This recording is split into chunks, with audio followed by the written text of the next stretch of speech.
हम पढ़ रहे थे लर्निंग थ्योरी के बारे में यानी अधिगम का सिद्धांत। तो सीखने के कुछ सिद्धांत हैं जिसमें हमने कल डिस्कस किया था पेवलोव के बारे में। आज उनमें से एक थ्योरी है किसका, थॉर्नडाइक का, ट्रायल एंड एरर। तो ये ट्रायल एंड एरर जो होता है जिसको कहते हैं त्रुटि एवं प्रयास का सिद्धांत।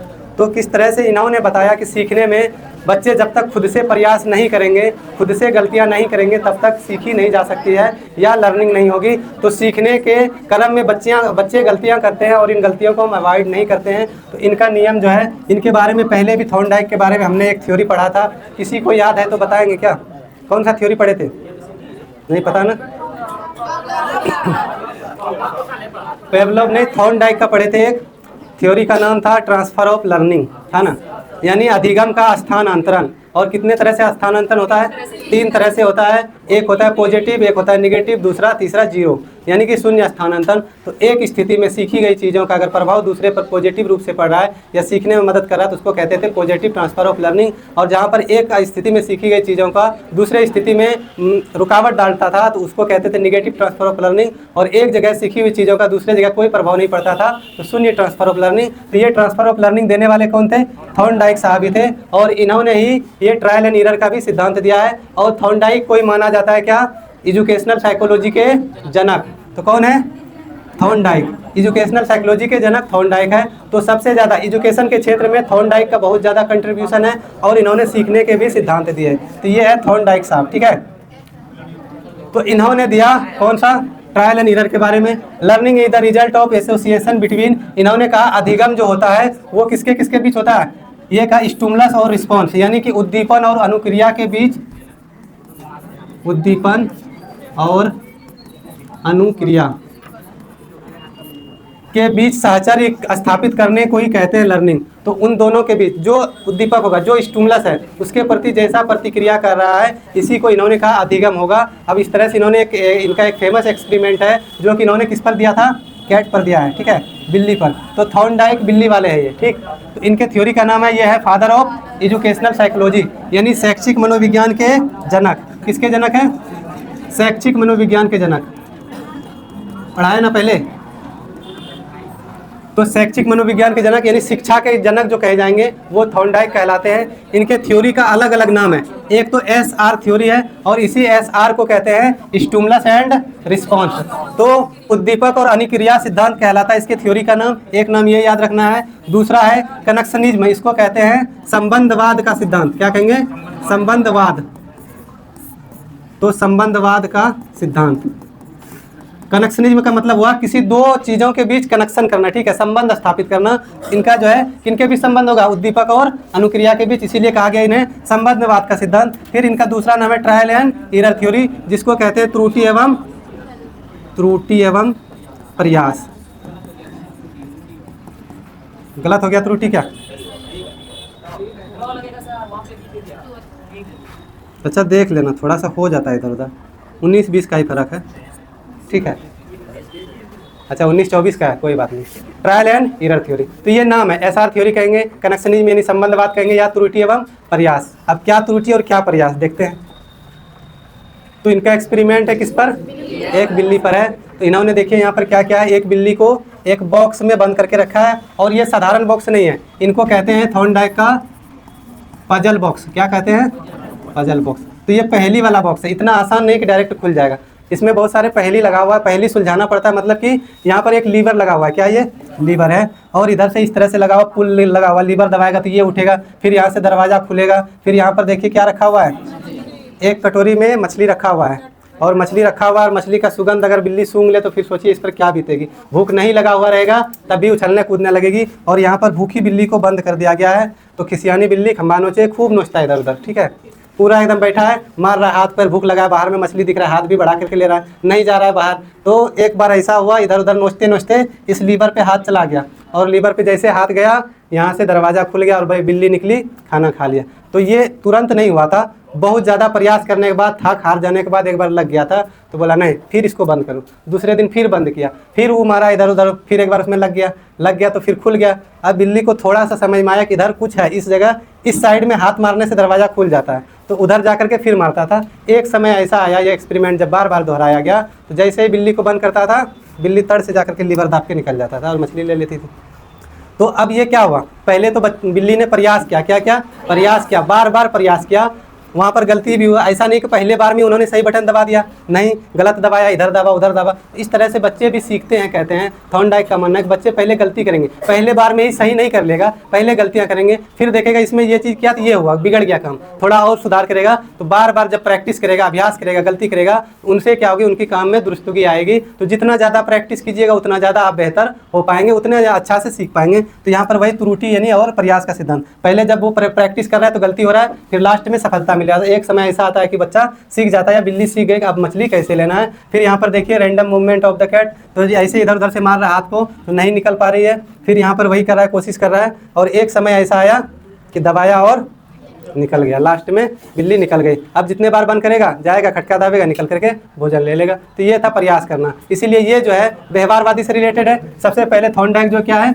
व्यवहारवादी है, और व्यवहारवादी जो है किस पर जोर देता है, प्रैक्टिस पर, व्यवहार में परिवर्तन करने पर, अनुबंधन करने पर, कंडीशनिंग पर। तो यहाँ पर ये व्यवहार में परिवर्तन लाएगा, किसमें, कंडीशन करके। तो यहाँ भी एक चीज़ से जोड़ दिया गया, लीवर से।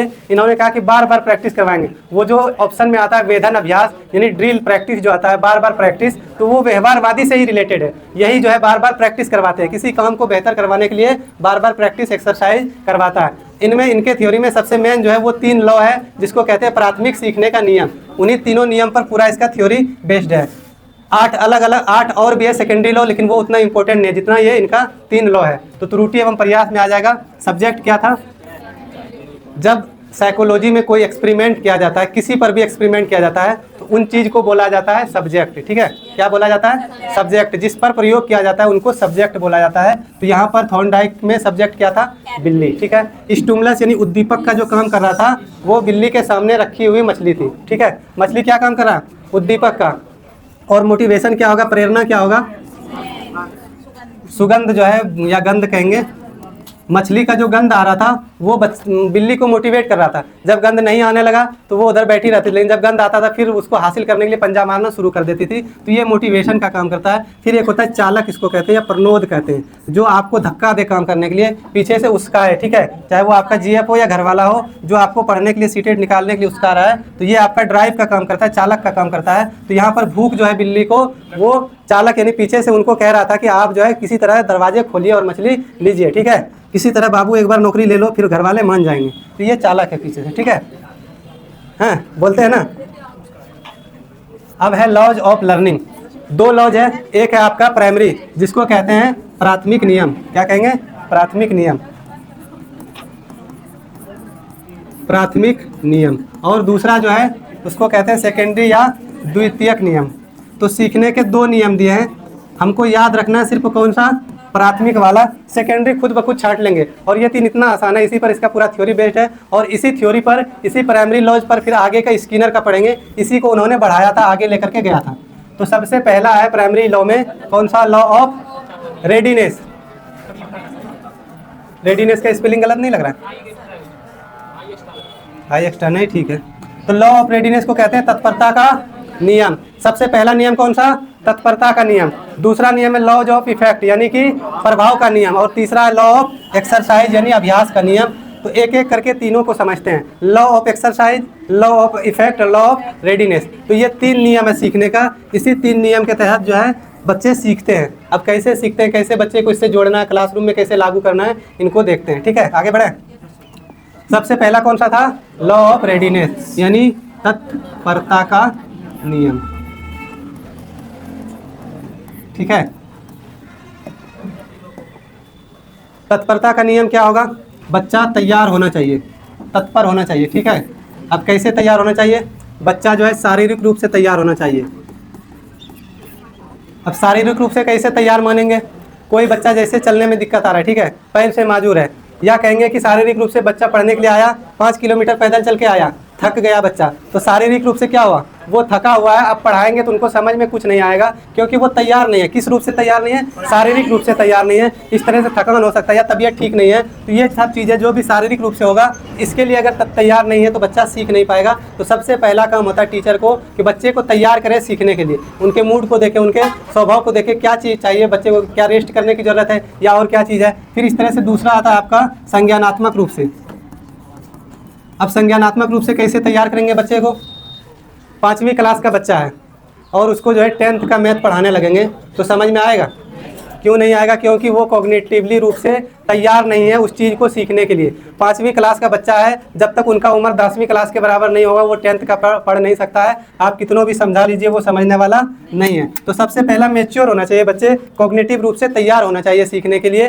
तो ये चीज़ें होगी तब बच्चा सीख पाएगा। और तीसरा जो होगा लास्ट वाला कहेंगे भावात्मक रूप से भी स्टेबल होना चाहिए। बच्चे रेडीनेस होगा कैसे? भावात्मक रूप से। भावात्मक रूप से बोले तो इमोशनली मतलब स्ट्रांग होना चाहिए, सीखने के लिए तैयार हो। ऐसा ना हो कि घर में मारपीट लगी हुई हो, बेचारा उलझन में पड़ा हुआ, या घर में अम्मी अब्बू का झगड़ा हो गया, वो बच्चा पढ़ने आ गया टेंशन में घर में कि पता नहीं क्या हो रहा होगा, लाठी लेके मार रहा होगा, क्या कर रहा होगा, हम जाएंगे मुझे भी मार पड़ेगी, क्या पड़ेगी। तो क्लासरूम में इस तरह से भावात्मक रूप से स्टेबल होना चाहिए, तभी बच्चे बेहतर तरीके से सीख पाएंगे। तो सबसे पहला नियम जो थॉर्नडाइक ने दिया कौन सा? लॉ ऑफ रेडीनेस, यानी तत्परता का नियम। बच्चा जब तक सीखने के लिए तैयार नहीं होगा आप उन्हें सिखा नहीं सकते हैं। तो सबसे पहले बच्चे को तैयार करना है शारीरिक रूप से, मानसिक रूप से, भावात्मक रूप से। तो तीनों तरह से बच्चे को तैयार करेंगे तब बच्चा जो है बेहतर तरीके से सीख पाएगा। ठीक है,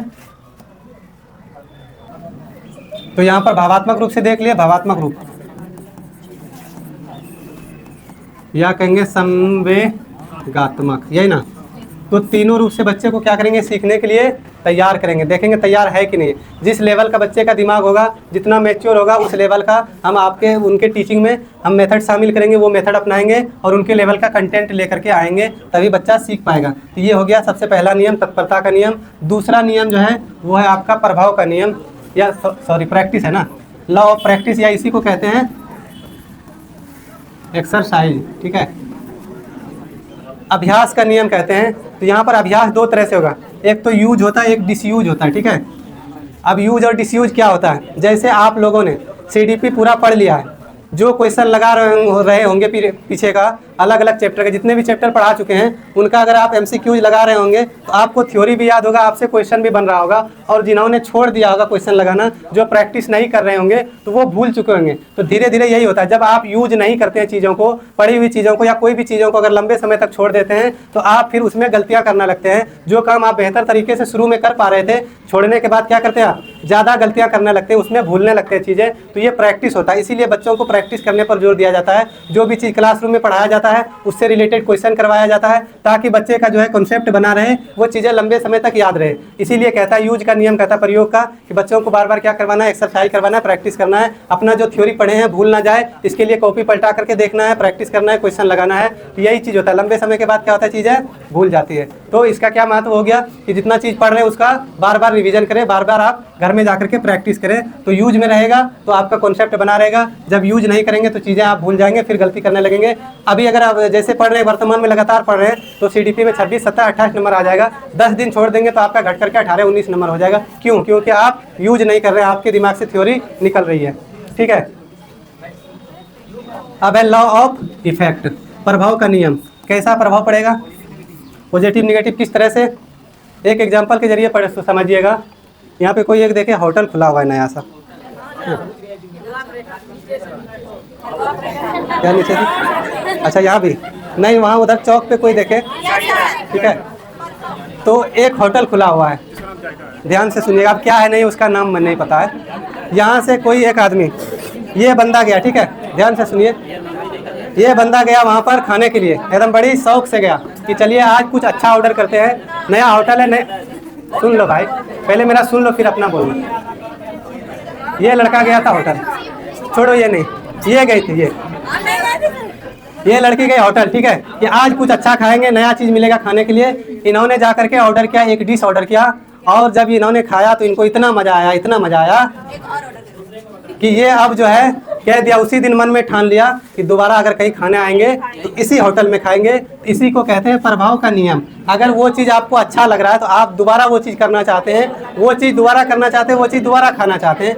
वही सुनिए, अगर वही चीज़ हुआ, ये गई और इतना ज़्यादा नमक मिला और इतना ख़राब डिश था, इतना कड़वा लगा खाने में, वो वहाँ पर बोलेगी, मन में ही बोलेगी, उसको नहीं बोले या मुंह पे भी बोल दे अगर बोलने वाला हो, आज तो खा लिए, ये मेरा पहली और आखिरी बार है इस होटल में, दोबारा ना आऊँगा, ना किसी को आने दूंगा इस होटल में। तो इसका क्या प्रभाव पड़ा? निगेटिव प्रभाव पड़ा। यानी कि जो चीज़ें आपको अच्छा लगा उसका आप पर पॉजिटिव प्रभाव पड़ता है और आप वो चीज़ें दोबारा करना चाहते हैं। और जो चीज़ें अच्छा नहीं लगता है उस चीज़ को आप अवॉइड करते हैं, उस चीज़ से दूर रहना पसंद करते हैं। ठीक है, तो ये लॉ ऑफ प्रभाव कहता है। अगर आप पर सकारात्मक प्रभाव पड़ता है तो आप दोबारा करना चाहते हैं, अगर निगेटिव पड़ता है तो आप नहीं करना चाहते हैं। अभी हम अगर यहाँ पर गाना गाने लगे तो अगर अच्छा गा देंगे, आप लोग वाह वाह कीजिएगा तो हमको अच्छा लगेगा, हम भी अच्छा गा रहे हैं। फिर बाद में जाके वीडियो में देखेंगे अच्छा गा रहे हैं कि नहीं गा रहे हैं, वहाँ देखेंगे अच्छा गा रहे थे इसीलिए वाह वाह करना था। तो पॉजिटिव प्रभाव, पॉजिटिव जो है इफेक्ट पड़ेगा मेरे पर, और फिर दोबारा आऊँगा दूसरे क्लास में, फिर छोटा सा गाना गा के जाऊँगा और वही देखूंगा कि मेरे ही गाने से, मेरे ही कान से खून निकलने लगा सुनने के बाद, तो मैं दोबारा कभी नहीं गाना गाऊंगा। तो ये होता है लॉ ऑफ इफेक्ट,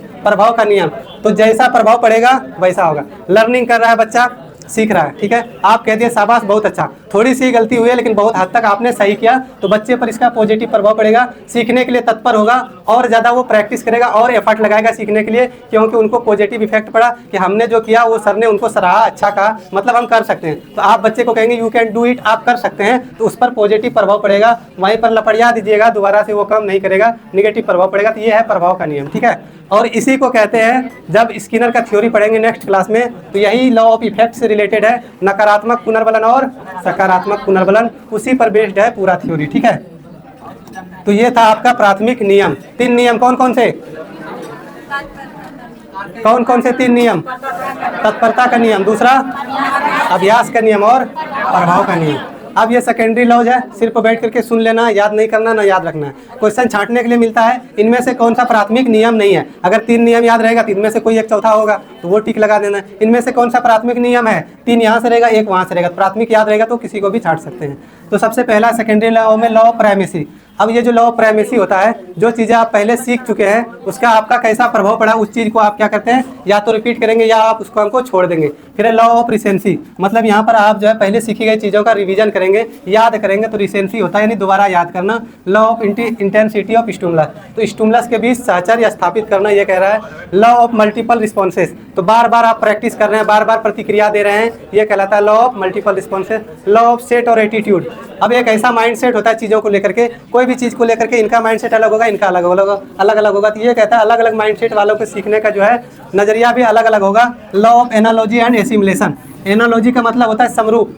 एक परिस्थिति में अगर कोई चीज़ सीख रहे हैं, उसका अगर उससे मिलता जुलता दूसरे परिस्थिति में आपको मिल रहा है, तो आप जो है उसमें उसका यूज करने की कोशिश करते हैं। पहले जो चीज़ सीख चुके हैं उससे मिलता जुलता अगला प्रॉब्लम आ रहा है तो आप उसमें थोड़ा हेर फेर बदल करके सॉल्यूशन करने की कोशिश करते हैं। लॉ ऑफ एसोसिएटिव शिफ्टिंग, अब जो है शिफ्ट क्या करेंगे कि एक चीज़ आप जैसे साइकिल चलाना सीख लिए हैं तो यहाँ से शिफ्ट करके आप बाइक चलाना सीखेंगे, तो एक जगह से शिफ्ट दूसरी जगह करेंगे, ये कहलाता है लॉ ऑफ पार्शियल एक्टिविटी। तो यहाँ पर एक्टिविटी जो बच्चा करेगा पार्ट में तोड़ करके करता है, पार्ट्स में, ठीक है, हिस्सों में तोड़ करके करेगा। तो ये 8 है, इनको याद नहीं रखना है, बस इनको दिखा दिया कि 8 सेकेंडरी लॉज होते हैं। एजुकेशन में क्या होगा, बच्चे को तत्पर रखना है, तैयार रखना है, शारीरिक रूप से, मानसिक रूप से, संज्ञानात्मक रूप से। बार बार बच्चे को प्रैक्टिस करवाना है, जो चीज़ें आप पढ़ा रहे हैं उनको क्लास में ही प्रैक्टिस करवाइए, क्वेश्चन लगवाइए, और रिवीजन पर जोर देना है, वो भी पार्ट्स में तोड़ करके रिवीजन कीजिए कि आज जो है आपको एक चैप्टर का याद करके आना है, क्वेश्चन आंसर या ये चीज़ें तैयार करके आना, फिर नेक्स्ट क्लास में इस तरह से पार्ट्स में तोड़ करके, ठीक। अब है बारी आपकी।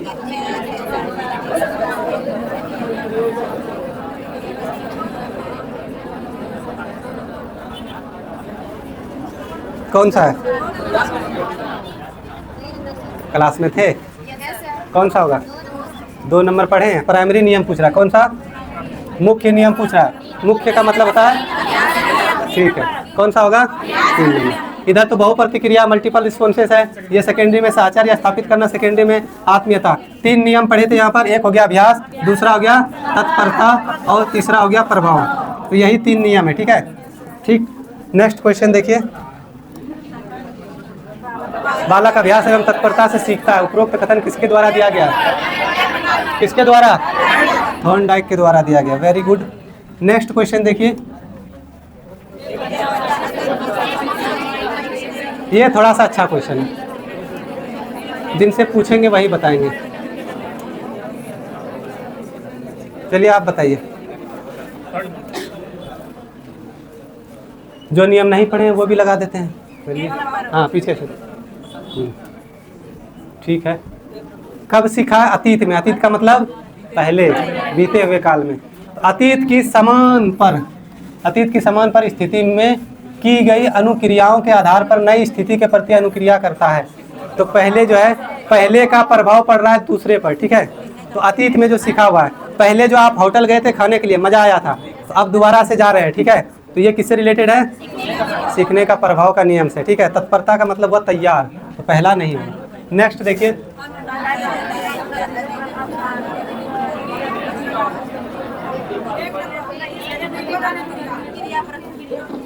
क्या होगा?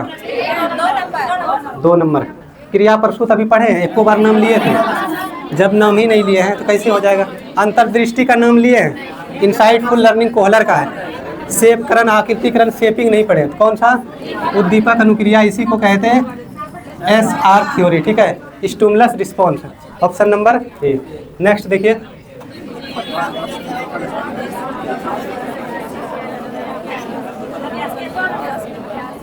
कौन सा होगा?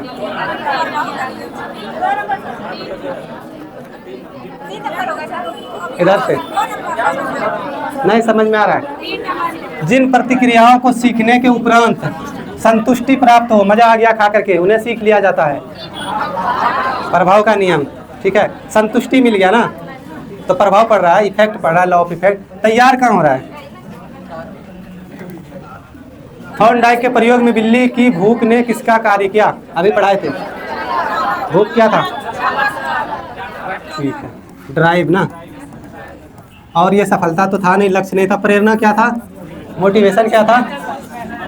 स्मेल, गंध। ठीक है, ठीक है, तो ऑप्शन नंबर 4। नेक्स्ट देखिए, अब कल वाला थ्योरी। ठीक है, कबूतर, कुत्ता पर ना। चलिए, तो पेवलोव कुत्ता वाले और थॉर्नडाइक बिल्ली वाले।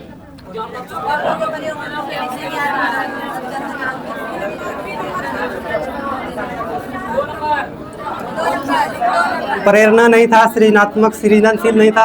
अंतर्दर्श होता है इनसाइटफुल लर्निंग। तो ये जो है हिंदी में लिखा है शर्तबद्ध अधिगम, यानी कंडीशनड लर्निंग। तो यही था ना, कंडीशनड। अनुबंधन इसको कहते हैं, अनुबंधन। हिंदी में नाम चेंज होते रहता है, अनुबंधन। नेक्स्ट देखिए,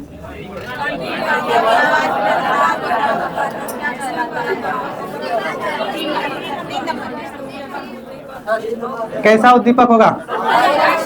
ये है आपका अनकंडीशनड, UCR। ये है कंडीशनड, CR। ये है न्यूट्रल स्टिमुलस, NS। और ये है डिफरेंशिएटेड या भेदभाव, डिफरेंशिएट करना। तो घंटी की आवाज़ पर सिर्फ घंटी बज रहा है और लार चूने लगा, कैसा होगा? अनकंडीशन या कंडीशनड? वो तो भोजन हुआ अनकंडीशन, भोजन प्लस घंटी अनकंडीशन रिस्पॉन्स। लेकिन जब सिर्फ घंटी पर करने लगे तब कंडीशन रिस्पॉन्स, यानी प्रशिक्षित प्रतिक्रिया। ठीक है, जब भोजन पर करें, सिर्फ भोजन पर, तो कहेंगे कैसा प्रतिक्रिया होगा? अनकंडीशनड रिस्पॉन्स होगा। फिर इसमें अगर घंटी भी मिला दिए तो भी जो होगा वो क्या होगा? अनकंडीशन होगा। लेकिन सिर्फ बेल पर अगर लार चू रहा है तो कहेंगे इसको CR या कंडीशन रिस्पॉन्स। ठीक है, तो ऑप्शन नंबर 2। भूल गए ना?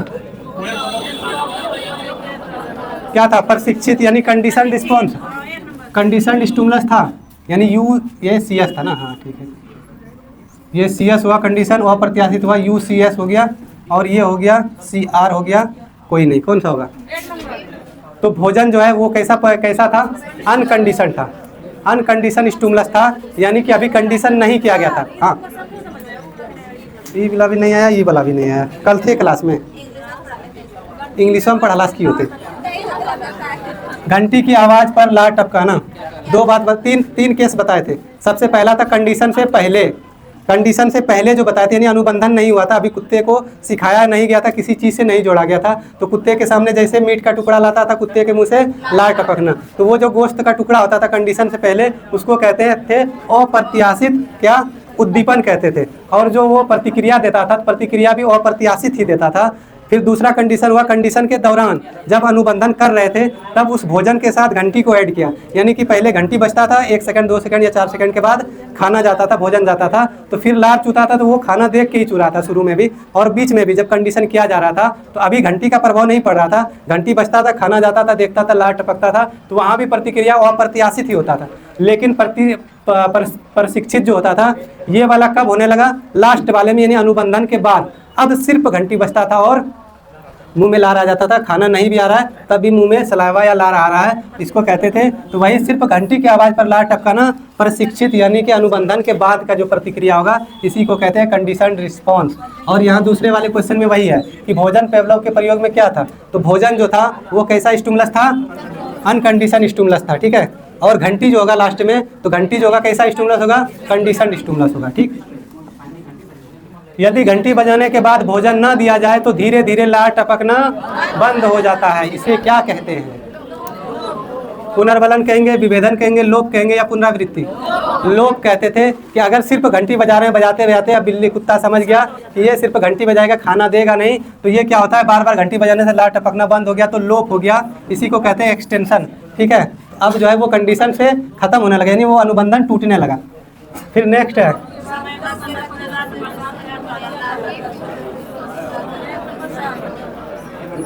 एक्सटेंशन के बाद फिर कभी लार टपक गया तो क्या हुआ, स्पॉन्टेनियस रिकवरी। तो अचानक से क्या होगा, कहीं घंटी की आवाज़ सुनी और लार टपक गया तो कहेंगे स्पॉन्टेनियस रिकवरी। सामान्यीकरण वाला क्वेश्चन अभी आएगा, ठीक है। नेक्स्ट क्वेश्चन देखिए,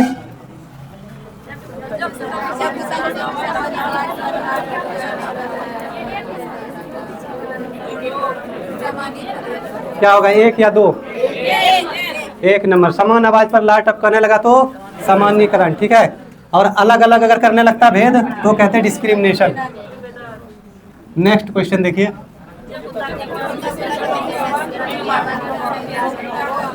क्या होगा, कह रहा है जब कुत्ता केवल विशेष घंटी की आवाज पर ही लार टपकाता है तो इसे कहते हैं विभेदन यानी कि डिस्क्रिमिनेशन। तो खाना वाला घंटी को समझ रहा है, बाकी जो वो गाड़ी वाला घंटी बज रहा है वो अलग घंटी है, उसमें भी भेद कर रहा है, ठीक। लास्ट क्वेश्चन आज का,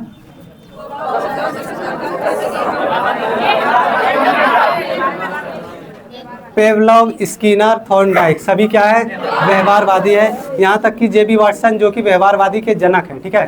तो ये सब व्यवहारवादी है, व्यवहार में परिवर्तन पर जोर दिया जाता है। तो क्लासरूम में आप कैसे यूज करेंगे ये भी सीख लिए कि बच्चे को बार बार प्रैक्टिस करवाना है, पॉजिटिव रखना है, कोई ऐसा काम करे जिसके लिए शाबाशी देना है, बच्चे पर पॉजिटिव प्रभाव पड़े, प्रैक्टिस करवाना है, ठीक है, तैयार रखना है।